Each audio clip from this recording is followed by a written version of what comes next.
welcome to this week's podcast on tricks and tips of the week for Microsoft Office 2010. Now, this is a presentation of mywebinars.ca and CCNB, the DEP campus. So what are we going to be talking about this week?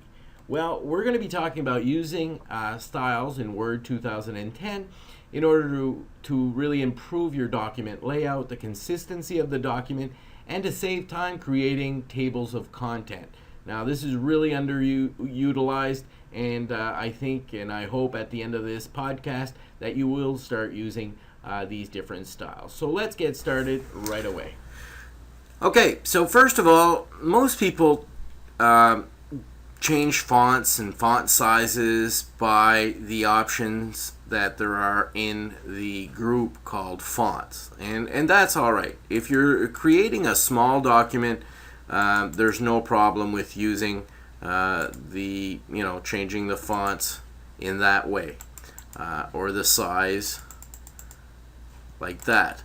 Unfortunately, when you're looking at creating a big document, this is a problem, because trying to remember which font, what size you used at every heading, on every heading and whatnot, causes you a lot of problems, because you complete a 20-page report or a document of 4 or 5 pages, and often you have multiple fonts, multiple sizes, and really the document doesn't look consistent at all. So what is recommended for most documents is that you start right off the bat with the styles, which appear right here in the right hand section of the first on your ribbon, in your home ribbon. So I'm going to show you how to use that. Let's look at the first title. Really, Contact Center Supervision here is the title of my document. So let's say I want to use a heading which is the title of my document. Oh, I'm sorry. I changed part of that. There you go. Let's go back here. If I just go to normal, there you go. If I go from normal to title, there you go. So that is the heading called title in my styles.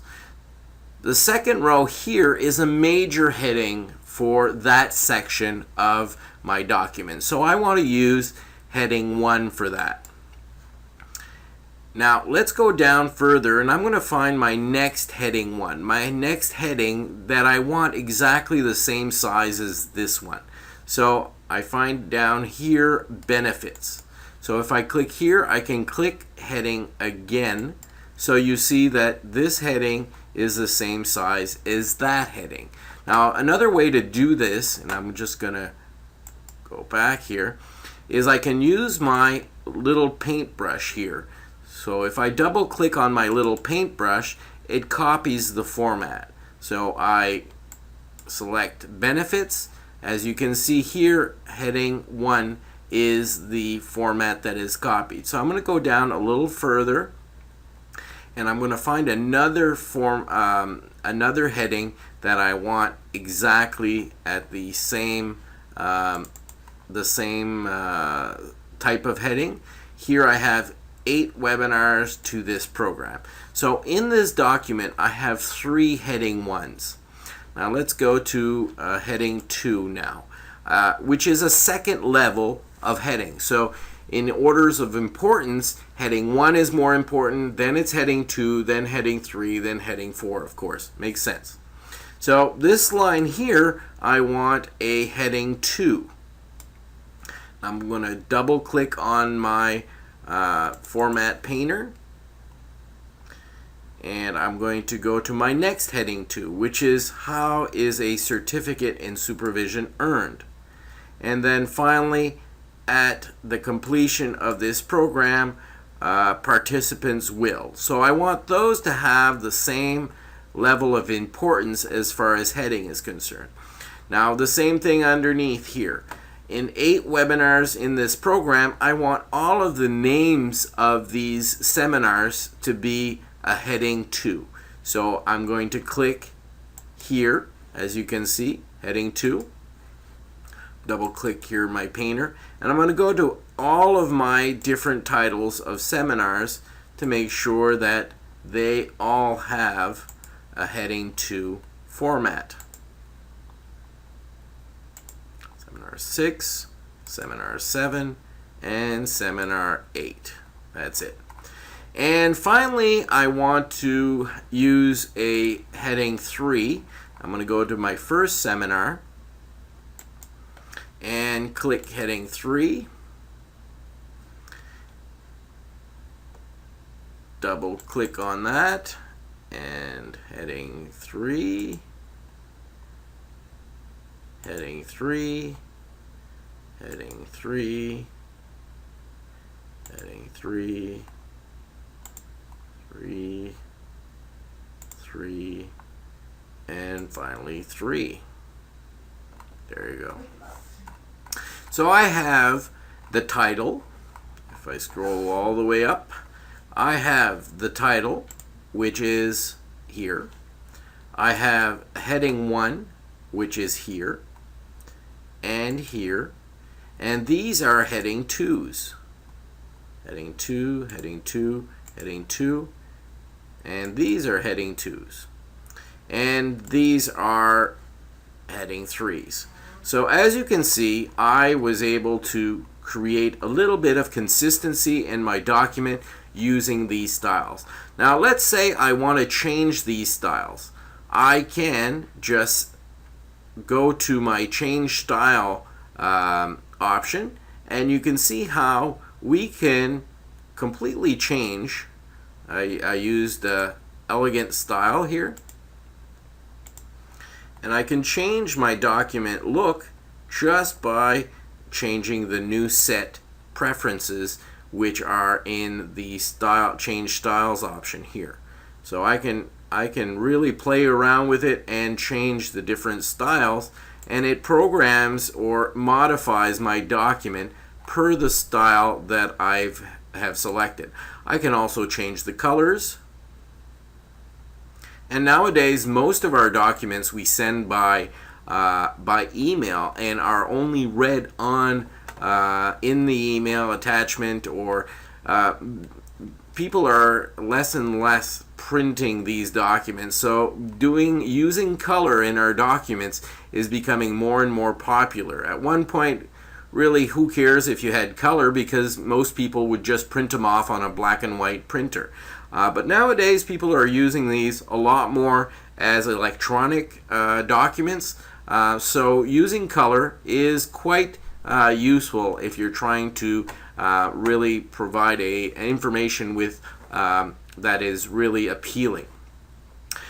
So the next thing I'm going to show you is the combination of fonts. You can change the combination of fonts just from this area as well, as you can see. So you've got quite a few options here that are really useful to program your or to do the layout for your document. Now another option that's very important, and the use of styles is very useful in this way. Let's say I'm going to insert a page here at the top of my document. So my first page is now a blank page.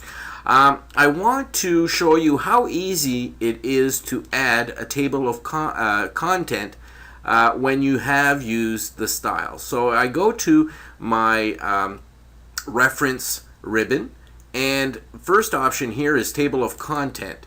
If I click one of these, let's say automatic 2, you see how a table of content has been created with all of my different headings that I have selected. The 1s, the 2s, the 3s.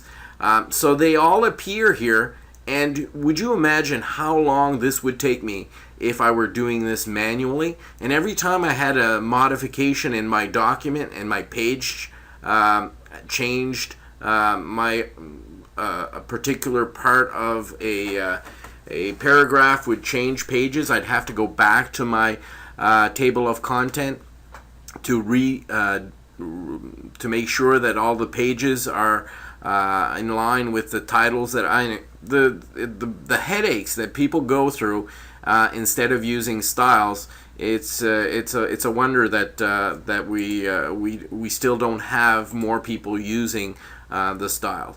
So that's it for today. So thank you very much for this for listening to this podcast, and we'll see you next week. Thank you for watching this week's podcast on tricks and tips in Office 2010. Just a reminder to check out our website, mywebinars.ca, for all upcoming webinars. We have some coming on transitioning from Office 2003 and 2007 to 2010. And we also have other themes than just Microsoft Office stuff. We have unhappy and upset customers, how to deal with those people. And we also have a really, really great mini-series on insights discovery, personal effectiveness. If you've never participated in a insights discovery session, it's really worthwhile. It's a great tool for you to help you learn a little bit more about yourself, learn about others, and how to adapt your style to other people's personalities. So thank you very much once again, and we'll see you next week.